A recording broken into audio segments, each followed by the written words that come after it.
স্বাগত। দেখছেন দিনের প্রধান খবর আর খবরের পেছনের খবর নিয়ে পর্যালোচনামূলক অনুষ্ঠান বাংলাদেশ এখন। আপনাদের সঙ্গে আছে আমি সুলতানা রহমান, আর আমার সঙ্গে আলোচনার জন্য স্টুডিওতে আছেন সিনিয়র সাংবাদিক ফরিদ হোসেন, নারী সাংবাদিক কেন্দ্রের সভাপতি নাসিমুন আরা হক মিনু এবং দ্য ইন্ডিপেন্ডেন্টের কূটনৈতিক প্রতিবেদক হুমায়ুন কবির। আপনাদের তিনজনকেই স্বাগত জানাচ্ছি। মূলত সারাদিন যে খবরগুলো শিরোনাম হয়, আলোচনায় থাকে, সেগুলো নিয়েই আমাদের প্রতিদিনকার নিয়মিতই আয়োজন। শুরুতে একটু দেখে আসতে চাই যে খবরগুলো শিরোনাম হয়েছে।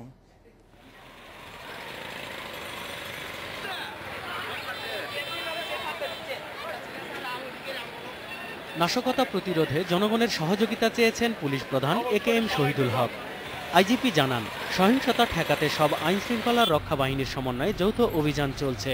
আর বিজিবি মহাপরিচালক মেজর জেনারেল আজিজ আহমেদ বলেছেন, জনগণের জানমালের নিরাপত্তা দিতে বর্ডার গার্ড বাংলাদেশ যে কোনো পদক্ষেপ নিতে পারে। পেট্রোল বোমা হামলাকারীদের মোকাবিলা করতে আগ্নেয়াস্ত্র ব্যবহার ছাড়া বিজিবির কাছে কোনো বিকল্প নেই বলে উল্লেখ করেন তিনি। ওই লোকটা পেট্রোল বোমা মারা, 5 জনকে মারা, আর আমি যদি তাকে ক্যাজুয়ালিটি করতে পারি, আমি 5টা জীবন বাঁচাতে পারবো। আমার হয়তো যে সেই ধরনের হয়তো চিন্তা করতে হইতে পারে।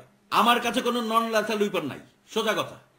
আমার লোকজন পারতপক্ষে কোনো অ্যাকশনে যাবে না, গুলি করতে হয় এমন পরিস্থিতি ইয়েটা করতে হয়। কিন্তু যদি আমাকে যেতে হয়, আমার কাছে কিন্তু ল্যাথাল উইপন ছাড়া অন্য কিছু নাই। টঙ্গীর তুরাগ তীরে বিশ্ব ইজতেমার দ্বিতীয় পর্ব শুরু হচ্ছে। এরই মধ্যে মুসল্লিরা ইজতেমা ময়দানে আসতে শুরু করেছেন। তুরাগ তীরে 9 জানুয়ারি শুরু হয় ইজতেমার প্রথম পর্ব। 4 দিন বিরতি দিয়ে শুরু হচ্ছে দ্বিতীয় পর্ব। রোববার আখেরি মোনাজাতের মধ্য দিয়ে শেষ হবে বিশ্ব ইজতেমা। বিএনপি নেতাদের সঙ্গে বৈঠক করেছেন বিদেশি কূটনীতিকরা। গুলশানে দলের স্থায়ী কমিটির সদস্য আব্দুল মঈন খানের বাড়িতে এই বৈঠকে France, Denmark, Sweden, Netherlands, Australia, Spain, Norway ও ইউরোপীয় ইউনিয়নের রাষ্ট্রদূতদের ঢুকতে দেখা গেছে। বৈঠকে আরও ছিলেন বিএনপির স্থায়ী কমিটির সদস্য মাহবুবুর রহমান, কেন্দ্রীয় নেতা রুহুল কুদ্দুস তালুকদার দুলু ও অবসরপ্রাপ্ত air commodore Shafiqur Rahman. BNP chairperson Khaleda জিয়ার উপদেষ্টা ও সাবেক পররাষ্ট্র প্রতিমন্ত্রী রিয়াজ রহমানের উপর হামলার প্রতিবাদে সকাল সন্ধ্যা হরতাল পালন করল 20 দল। হরতালে রাজধানীতে প্রভাব ছিল কম, তবে ঢাকার বাইরে অগ্নিদগ্ধ হয়ে একজনের মৃত্যু হয়েছে। জনগণের আস্থা ও অর্জনের মাধ্যমে কাজ করতে সেনা সদস্যদের প্রতি আহ্বান জানিয়েছেন প্রধানমন্ত্রী শেখ হাসিনা। রাজবাড়ীর বালিয়াকান্দির গড়াই নদীর তীরে 55 পদাতিক ডিভিশনের শীতকালীন প্রশিক্ষণ মহড়া শেষে বিশেষ দরবারে যোগ দিয়ে তিনি এ আহ্বান জানান। প্রধানমন্ত্রী বলেন, দেশের অখণ্ডতা রক্ষায় যে কোনো অশুভ শক্তিকে দৃঢ়ভাবে প্রতিহত করতে সেনাবাহিনী প্রস্তুত। 14 দলের কেন্দ্রীয় নেতাদের অন্তর্ভুক্ত করে প্রতিটি জেলা ও থানায় সন্ত্রাস প্রতিরোধ কমিটি গঠনে স্বরাষ্ট্র মন্ত্রণালয়ের প্রতি আহ্বান জানিয়েছে 14 দল। এছাড়া 17 জানুয়ারি শনিবার রংপুরের মিঠাপুকুর এবং পরদিন রোববার গাইবান্ধার পলাশবাড়িতে প্রতিবাদ সমাবেশ ও মিছিলের ঘোষণা দেয় তারা। এর পাশাপাশি চলতি মাসেই রাজধানীর বিভিন্ন নির্বাচনী এলাকায় পদযাত্রা ও শান্তি সমাবেশ করার ঘোষণা দেয়া হয় 14 দলের পক্ষ থেকে। 26টি নতুন রাজনৈতিক দল ও সংগঠন নিয়ে বাংলাদেশ ন্যাশনাল অ্যালায়েন্স BNA নামে নতুন জোট গঠনের ঘোষণা দিলেন ব্যারিস্টার নাজমুল হুদা। জাতীয় প্রেস ক্লাবে নতুন এ জোট গঠনের ঘোষণা দেয়া হয়। ব্যারিস্টার নাজমুল হুদা জানান, এখনকার রাজনৈতিক প্রেক্ষাপটে নতুন এ রাজনৈতিক জোটকে মানুষ সমর্থন দেবে। নজরুল ইসলাম তমাল, ইন্ডিপেন্ডেন্ট নিউজ। দেখছিলেন সারাদিনের খবরগুলো। হরতাল ছিল গতকাল, বেশ কিছু নৃশংসতা হয়েছে, সবকিছু মিলিয়ে একটা আসলে উত্তপ্ত দিন গেছে। এর মধ্যে হঠাৎ করে আমরা দেখছি যে কূটনৈতিক অঙ্গনে ব্যাপক তৎপরতা শুরু হয়েছে। এটি কি দুই পক্ষের মধ্যে আসলে সমঝোতার কোনো উদ্যোগ মনে হচ্ছে জনাব ফরিদ হোসেন? আমার মনে হয় না, কারণ বাংলাদেশে এটা নিয়ে খুব একটা আশান্বিত হওয়া বা বড় ধরনের কোনো ঘটনাও মনে করি না। কারণ আমরা যদি ইতিহাস আমাদের সাম্প্রতিককালের বা এরশাদের পতনের পরে বা এরশাদের পতনের আগেও যদি দেখি, এই ধরনের পরিস্থিতিতে কূটনীতিকরা, সব কূটনীতিকরা না, বিশেষ করে পশ্চিমা দেশের কূটনীতিকরা বৈঠক করেছে। আমরা দেখেছি যে ইউএস ছিল, সুইডেন ছিল, বা মূলত ইউরোপিয়ান এরা। বাট এটাকে আমরা বড় করে দেখার কোনো কারণ নাই। এবং এই উদ্যোগের ফলে বা তারা উদ্যোগ নেবে, উদ্যোগের ফলে কিছু হবে সেটা আমি মনে করছি না। নাসিমুন আরা হক মিনু, আপনার কাছে কি মনে হচ্ছে এটা আসলে যেমনটা ফরিদ হোসেন বলছিলেন বড় কোনো ঘটনা তার কাছে মনে হচ্ছে না? না, আমিও সেভাবে মনে করছি না। এটা বোঝা যাচ্ছে যে কূটনীতিকদের সঙ্গে গতকাল আমাদের সরকারের পক্ষ থেকে একটা বৈঠক হয়েছে, পররাষ্ট্রমন্ত্রী করেছেন। আজকে আমরা টিভির খবরে দেখলাম যে ডক্টর মঈন খান বিএনপি নেতা, তার বাড়িতে একটা বৈঠক সম্ভবত হয়েছে, কূটনীতিকরা সেখানে গেছেন, এটা আমরা খবরে দেখেছি। তো আসলে তো কূটনীতিকরা কিছু করতে পারবেন না, যা করতে হবে আমাদের দেশের ভেতরেই, দেশের যারা মানে রাজনৈতিক দলগুলোকেই করতে হবে। সরকার এবং বিভিন্ন যে রাজনৈতিক সংগঠন আছে এবং আমাদের ভুক্তভোগী তো আমরা জনগণকেই করতে হবে। এবং আমি যেটা উদ্বিগ্ন, আসলে আমি এই কূটনীতিক প্রচেষ্টার বিষয়ে বলার আগে আমি বলতে চাই, কালকে যে রংপুরে যে বাসের মধ্যে, যাত্রীবাহী বাসে আগুন দিয়ে একজন মা, 2 জন শিশু সহ 4 জন মারা গেছে, এবং এটা প্রথম না।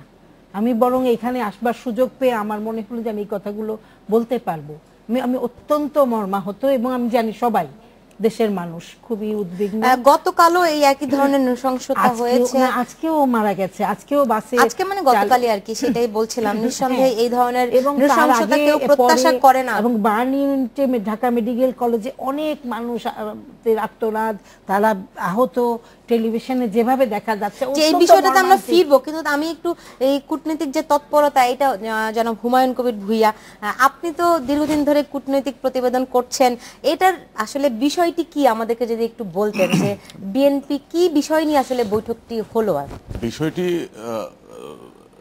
বিএনপির সাথে বৈঠকে কি আলোচনা হয়েছে আমরা কিন্তু জানি না।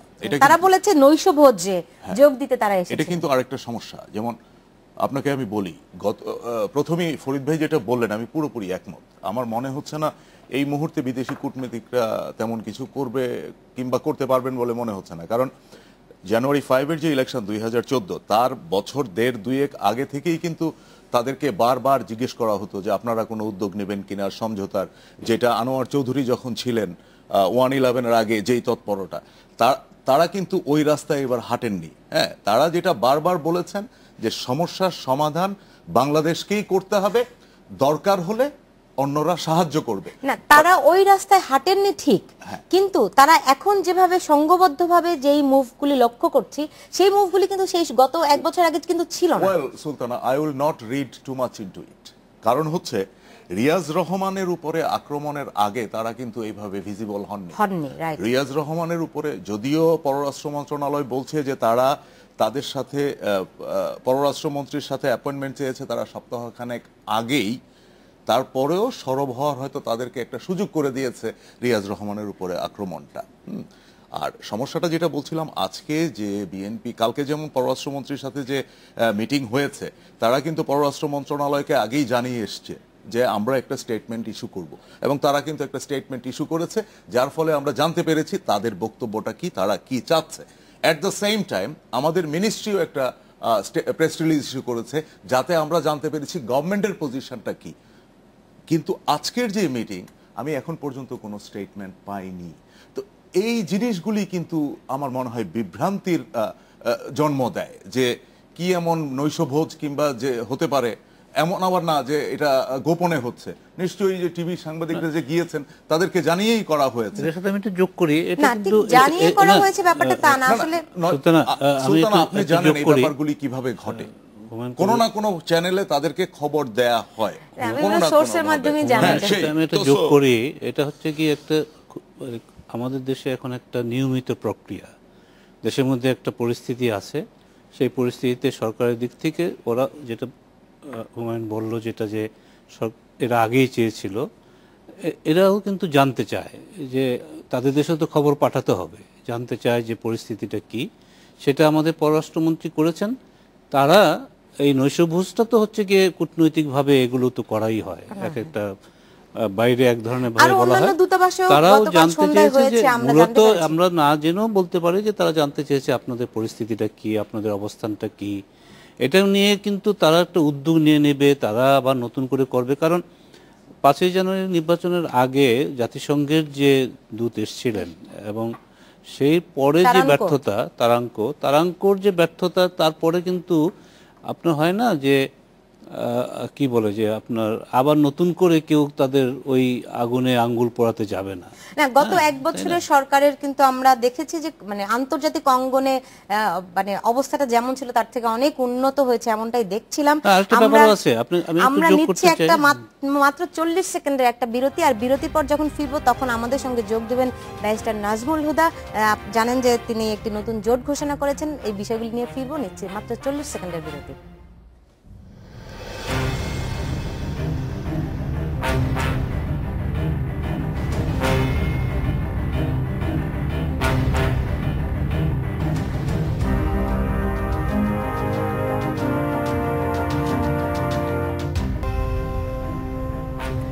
বিরতির পর ফিরে এলাম, দেখছেন বাংলাদেশ এখন।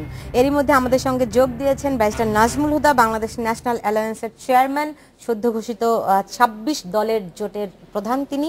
আমরা আপনার কাছে অনেক প্রশ্ন আছে, অনেক কিছু জানার আছে, আপনার কাছে ফিরবো। তার আগে আমরা আলোচনা করছিলাম গতকাল ডক্টর মইনুল হোসেনের বাসায় কূটনীতিকদের যে ডক্টর মইনের বাসায় ডক্টর মঈন খানের বাসায় যে বৈঠকটি হয়েছে সেটি নিয়ে ডক্টর ফরিদ হোসেন এই প্রসঙ্গে আপনি কিছু বলার ছিল? আমি যোগ করতে চেয়েছিলাম কি যে ওই কথাটা যেটা বললাম, তারপরে দেখবেন যে বর্তমান প্রধানমন্ত্রীর যে দৃষ্টিভঙ্গি, আমি মনে করি যে সেটা ঠিকই। আপনি জানেন যে তিনি মার্কিন যে বিদায়ী রাষ্ট্রদূত তার সঙ্গে তিনি দেখাই করেননি। তিনি কানাডার যে বিদায়ী রাষ্ট্রদূত বিদায়ী যে একটা ক্রুডেনের সঙ্গে তিনি দেখাই করেননি। অর্থাৎ তিনি এই জিনিসগুলোকে খুব পছন্দ করেন না, এবং এই যে কূটনীতিকদের একটা বাড়াবাড়ি, তারা এসে আমাদের সমাধান করে দিবে, তো সেই কারণেও বলছি যে কূটনীতিকরা কিন্তু এই বার্তাটা পেয়ে যাচ্ছে যে বর্তমান সরকার, বর্তমান প্রধানমন্ত্রী কি ধরনের চাচ্ছেন।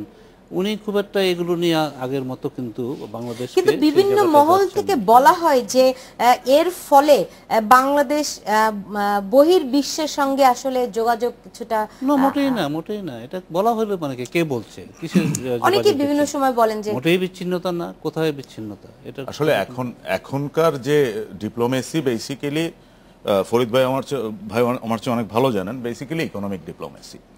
যে কোনো দেশই আপনি ওই যে বাংলাদেশের ডেমোক্রেসির কথা বলছেন, আমেরিকানরা আমাদেরকে লেকচার দিচ্ছে, সবাই লেকচার দিচ্ছে সুযোগ পেলে, কিন্তু আমেরিকানরা কিন্তু কুয়েতের সাথে ব্যবসা করছে, কোনো সমস্যা হচ্ছে না। সৌদি আরবে কোন ডেমোক্রেসি আছে? ইজিপ্টে কোন ডেমোক্রেসি আছে? এগুলি হচ্ছে মানে এগুলি কোনো কথাবার্তাই না। আসল কথা হচ্ছে তাদের স্বার্থ রক্ষিত হচ্ছে কিনা। আর একটা কথা যেটা ফরিদ ভাই বললেন সেটা হচ্ছে, যদি আপনার উন্নত বিশ্বগুলি কিংবা পাশ্চাত্য বিশ্বগুলির হস্তক্ষেপ ছাড়া যদি আমরা চলতে পারি স্বাধীন জাতি হিসাবে, এর চেয়ে বড় কিছু আর হতে পারে না। কিন্তু দুঃখের বিষয় হচ্ছে বছরের পর বছর আমরা যখনই যাদেরকেই বিরোধী দলে যেতে দেখেছি, এই কূটনীতিকদের ঘরে ঘরে ধর্ণা দিতে দেখেছি। আমাদের দেশের সম্মান রক্ষা করে না জাতি হিসাবে।